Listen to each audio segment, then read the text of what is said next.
Voilà, alors dans cette sélection de 4 premiers livres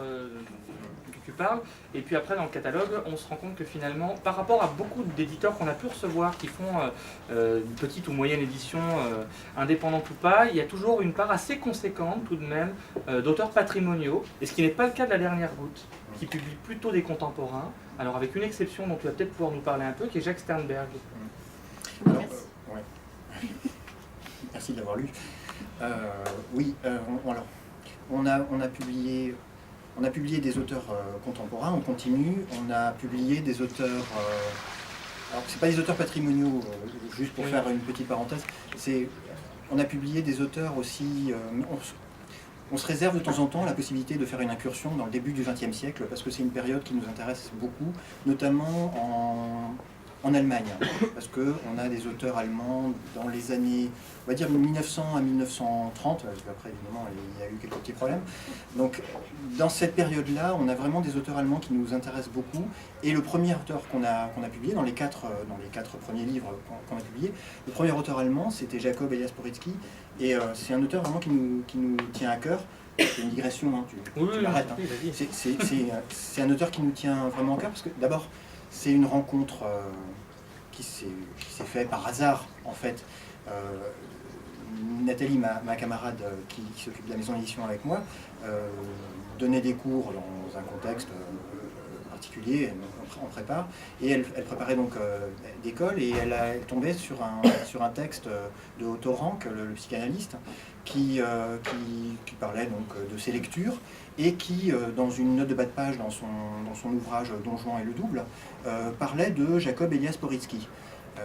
En disant, voilà, il a quitté Vienne au tout début des années 30 et est parti avec sa malle pleine de livres, et il est parti pour New York pour fuir la montée du nazisme. Et dans sa malle, il emportait un certain nombre de livres, dont un livre de Jacob Elias Poritsky. Et dans son livre, il parle, donc, dans Don Juan le double, il parle de Jacob Elias Poritsky, en note de bas de page et un petit peu dans le texte principal, en disant que c'est l'équivalent de Oscar Wilde, de Edgar Allan Poe et de Maupassant.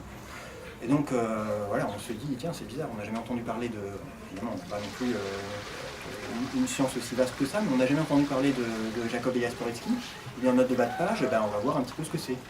Et en faisant des recherches, on s'est rendu compte que, en fait, Jacob Elias Poritsky, c'était un auteur vraiment très important au début du XXe siècle. Il a été directeur de théâtre à Karlsruhe, une ville moyenne allemande, mais quand même assez importante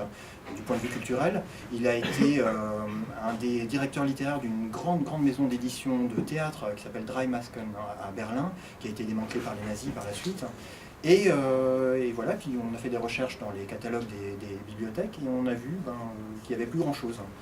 Donc en faisant des recherches supplémentaires, on s'est rendu compte qu'en fait, il avait écrit beaucoup, il avait beaucoup publié, il avait été très important dans le monde littéraire et dans le monde du théâtre, et que quasiment toute son œuvre avait été détruite par les nazis. Et donc en cherchant, on est retombé sur certains de ses textes, dont Mes Enfers, et un texte écrit tout au début du XXe siècle, en 1906, il a été publié, et un texte, alors tu nous disais tout à l'heure, assez noir, etc. C'est un texte vraiment rageur d'un jeune juif polonais dont la famille émigre en Allemagne, il s'installe en Allemagne pour fuir les pogroms à la fin du XIXe siècle, et qui, ce jeune garçon, fin de l'adolescence, jeune adulte, supporte plus son environnement, il a envie de découvrir le vaste monde, il a des problèmes avec son père qui est très orthodoxe, et lui il a envie de liberté, il a envie de découvrir, il a envie d'art, il a envie de parcourir le monde, et du coup il quitte son village à côté de Francfort, et il part découvrir d'abord Francfort, ensuite Paris et ensuite Berlin. Et là on est à la fin du XIXe siècle, et il se rend compte que en fait, le monde est assez effroyable,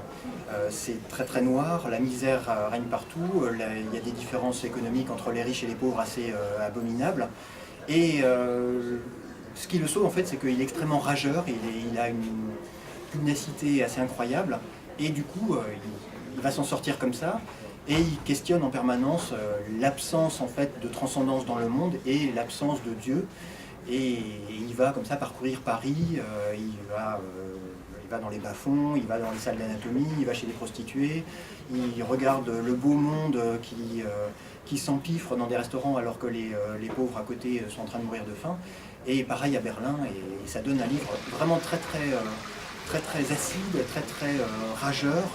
Voilà, c'est un Oliver Twist vraiment remonté contre le monde et contre la société. C'est vraiment un texte très fort.